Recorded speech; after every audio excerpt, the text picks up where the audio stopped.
Hello friend, welcome to you my channel. आज हम तुगलक वंश के बारे में पढ़ने वाले हैं। अगर ये वीडियो आपके लिए हेल्पफुल रहे तो लाइक करना, सब्सक्राइब करना और शेयर करना।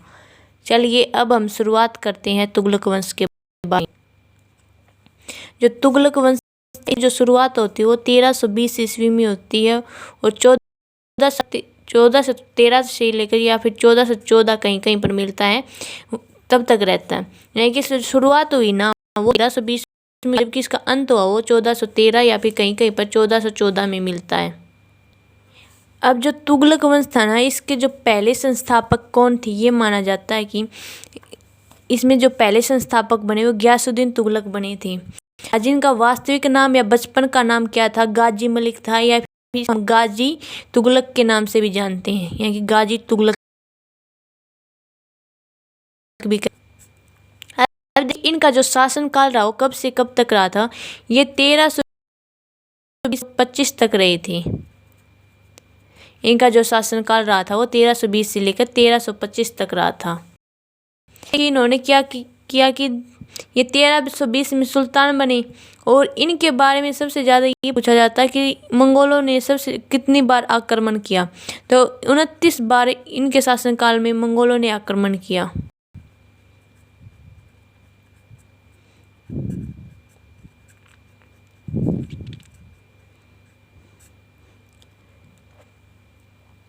और फिर इन्होंने क्या किया कि जो मंगोलों ने आक्रमण किया उनको क्या किया, बंदी बना लिया, उनको हमारे जो भारत में ले आया और फिर उनको बनाया। यानी कि जो हिंदू गुलाम कहलाते या फिर जिनको गुलाम बनाया था, यानी कि जो मंगोल थे उनको गुलाम बना लिया, जो हिंदू गुलाम कहलाते थे। अब इन्होंने इसके अलावा कई लगाए। इन्होंने एक तो सबसे पहले ना सिंचाई कर लगा था, यानी कि सबसे पहले इन्होंने सिंचाई कर लगाया। और इसके अलावा नहर और कुओं का निर्माण करवाया।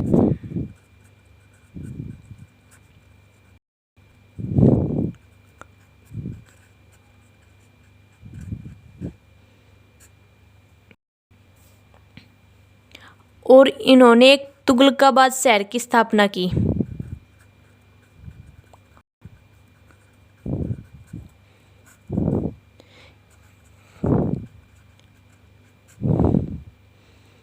एक शहर की स्थापना की जो कहाँ पर था, दिल्ली में था।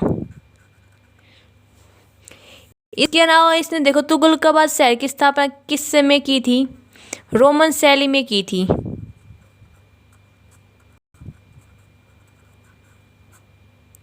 यहाँ पर देखो रोमन तुगलकाबाद शैली, यानी कि तुगलकाबाद रोमन शैली में है ना, इन्होंने क्या किया, एक 56 कोर्ट का निर्माण करवाया था।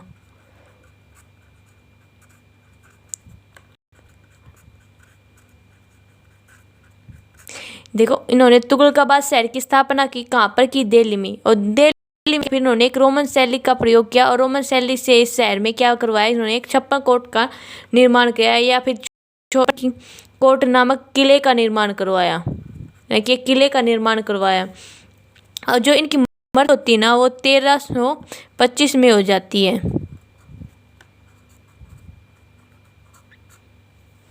वो उनकी मृत्यु होती है ना वो कैसे होती है, एक यहाँ की बंगाल अभियान के टाइम पे होती है। अब बंगाल अभियान से ये लौट रहे थे ना, उस टाइम पे ये है ना लकड़ियों के एक महल में दबकर मर जाते हैं, या फिर जब लकड़ियों का महल टूट जाता है तो उस टाइम इनकी मृत्यु हो जाती है।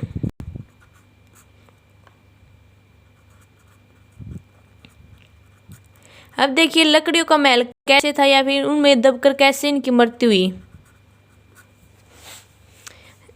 देखिए ये हमारा भारत है, देखिए यहाँ पर तो दिल्ली है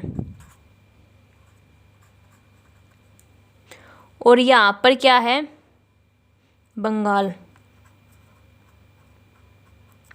देखिए बंगाल विभाजन कैसे था, देखिए इसमें इन्होंने जब आक्रमण किया और ये बंगाल पर जीत जाते हैं, कि बंगाल पर जीत जाते हैं, लेकिन ये दिल्ली से जाते हैं। उस टाइम पे ये सोचते हैं कि अगर हमारा साम्राज्य या फिर मेरा शासन है वो अगर खाली रहा ना, तो जो हमारी शासन व्यवस्था वो बिल्कुल खराब हो जाएगी या फिर नष्ट हो या फिर बढ़ा जाएगी। इसलिए उन्होंने क्या किया, अपने जो पुत्र था एक खा, इसको वहां पर गद्दी पर बिठा देते हैं और आप दिल्ली से बंगाल आक्रमण के लिए चले जाते हैं या फिर बंगाल अभियान की तरफ चले जाते हैं।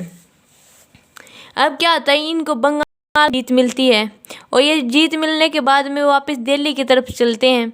आज जब जूना खां को पता चलता है कि वो उनके पिताजी जीत गए हैं, इसलिए जूना खां क्या करते हैं कि एक रास्ते में वो यहाँ पर उनके स्वागत के लिए चले जाते हैं और जब यहाँ पर फिर क्या करते हैं, एक लकड़ियों का एक महल बनवा देते हैं और वहाँ पर एक पार्टी रखते हैं।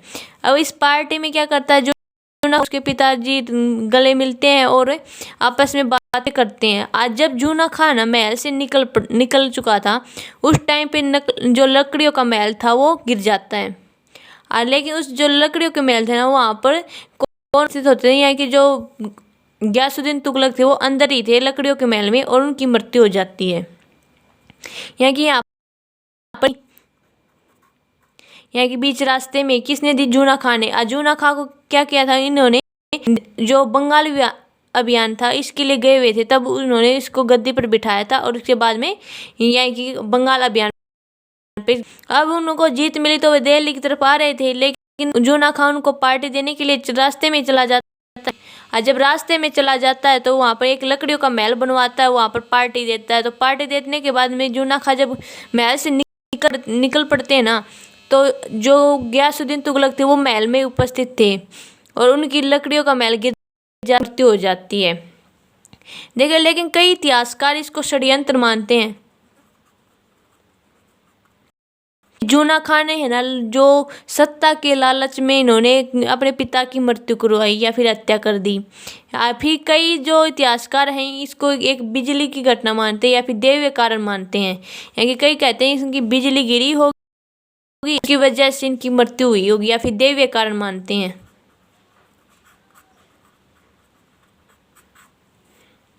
देखिए, गयासुद्दीन तुगलक की इस प्रकार से मृत्यु हुई थी। अब इससे आगे देखिए, ये किसके बाद में क्या आता है कि जो मोहम्मद बिन तुगलक थे वो राजा बनते हैं या फिर सुल्तान बनते हैं। इन्हीं का सारा वो 1325 से लेकर 1351 तक रहा था। इसके अलावा मोहम्मद बिन तुगलक को हम किसके नाम से जानते हैं, जूना खां। यानी कि इसके अलावा इनका जो था या फिर अन्य नाम था, क्या था, जूना खां नाम था। अब करता है कि इसको ना कई मतलब कि जो इतिहासकार है ना वो क्या कहते हैं, या फिर जो इनके लोग थे या फिर प्रजा थी, वो इसको ना पागल, रक्त पिपासु आदि के नामों से पुकारते थे। यानी कि एक तो ये दिल्ली जो सल्तनत थी ना,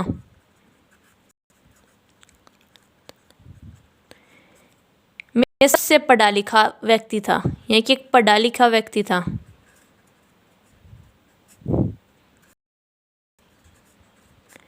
ये पढ़ा लिखा व्यक्ति था और उससे पढ़ा था। यानी कि सबसे जो दिल्ली सल्तनत में अब तक जो लोग आए थे, जो राजा बने थे, उनसे सबसे ज़्यादा पढ़ा लिखा व्यक्ति कौन था, तो मोहम्मद बिन तुगलक था या फिर जूना खां था।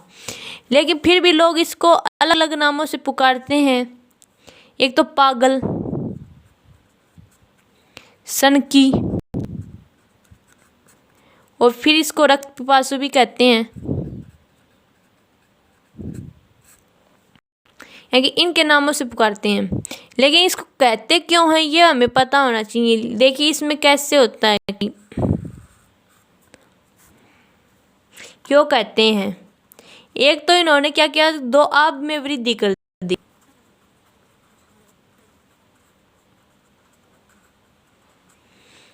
इसके अलावा इन्होंने क्या किया, एक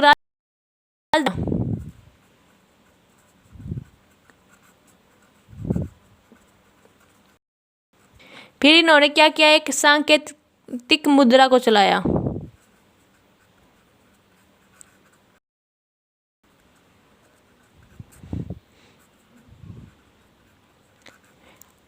इसके एक खुरासन अभियान चलाया।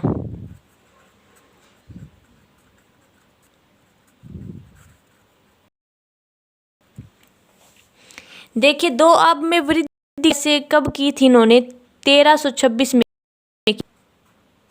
और दोआब में क्या होता है कि देखो जहाँ पर दो नदियाँ मिलती थी ना, और उनके बीच है कि जो ज़्यादा भूमि वाला या फिर ज़्यादा उपजाऊ शक्ति वाला जो क्षेत्र था, वहाँ पर इन्होंने कर की वृद्धि कर दी। इस वजह से इन्होंने लोगों ने इसको क्या कहा, एक पागल सन की कहा या फिर रक्त पिपासु का। फिर इन्होंने क्या किया, इसने अपनी राजधानी परिवर्तित किया। इनकी जो पहले देखो तुगलक वंश में गयासुद्दीन तुगलक की जो राजधानी थी वो दिल्ली थी, लेकिन इन्होंने अपनी जो राजधानी थी वो दिल्ली से क्या की, दौलताबाद कर ली।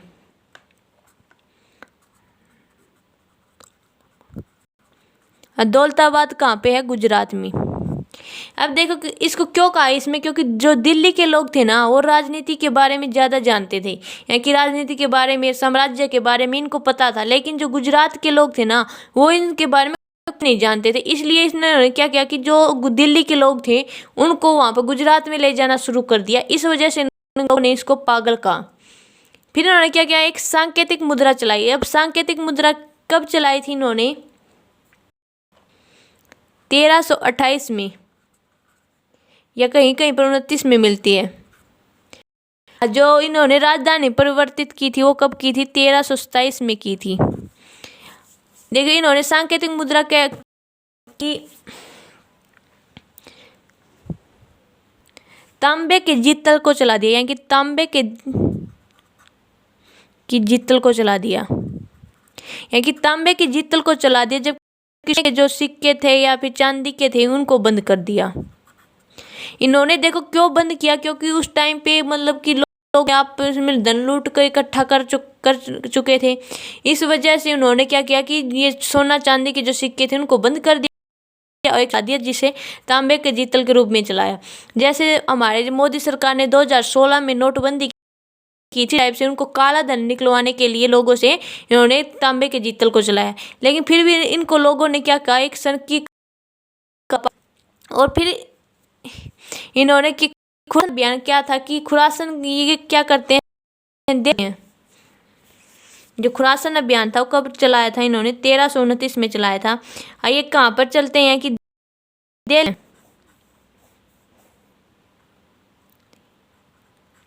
दिल्ली से चलते हैं। और दिल्ली से जाने के बाद में कहाँ पर जाते हैं, इराक में जाते हैं या ईरान में, कि आक्रमण करने जाते हैं। लेकिन क्या करते हैं, आधे रास्ते ही लौट आते हैं, यानी कि गए भी लेकिन आधे रास्ते लौट आते हैं। इस वजह से लोगों ने इसको पागल का, संकी का या रक्तपिपासु का। अब याद करने की ट्रिक को देखें तो क्या है, दो रस खा।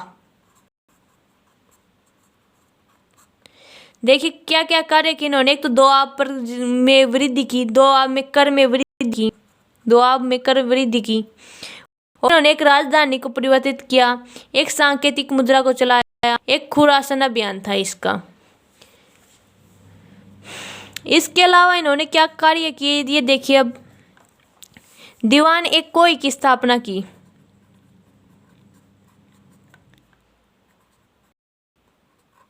यानी कि इन्होंने क्या बनाया, एक दीवान एक कोई बनाया, जो किससे संबंधित था, एक किसानों से संबंधित था।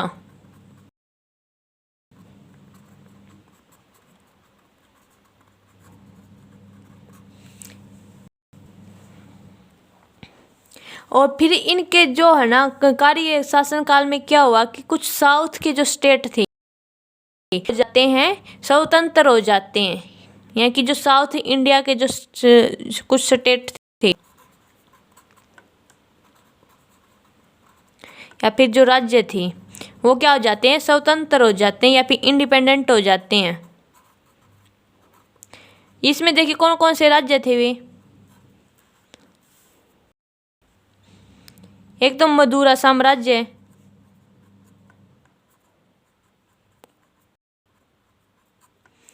फिर कौन सा था, विजयनगर, विजयनगर साम्राज्य,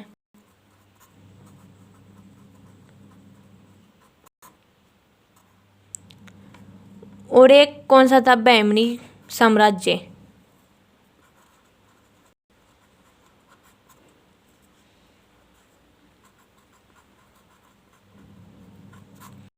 देखिए, जो विजयनगर साम्राज्य के किसने स्वतंत्र कराया था, ये पूछा जाता है। किसने कराया था? अरियर बुक्का ने। अरियर एवं बुक्का, इन दोनों ने क्या करवाया था? विजयनगर साम्राज्य की स्थापना की थी या स्वतंत्र कराया था।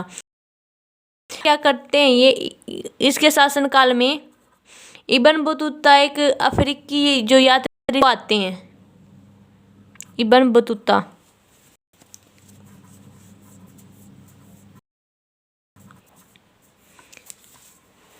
कहाँ के थे? अफ्रीकी, अफ्रीका से या फिर मोरक्को से। मोरक्को, इन क्या किया इन्होंने? क्या उपाधि दे दी? एक काजी की उपाधि दे दी,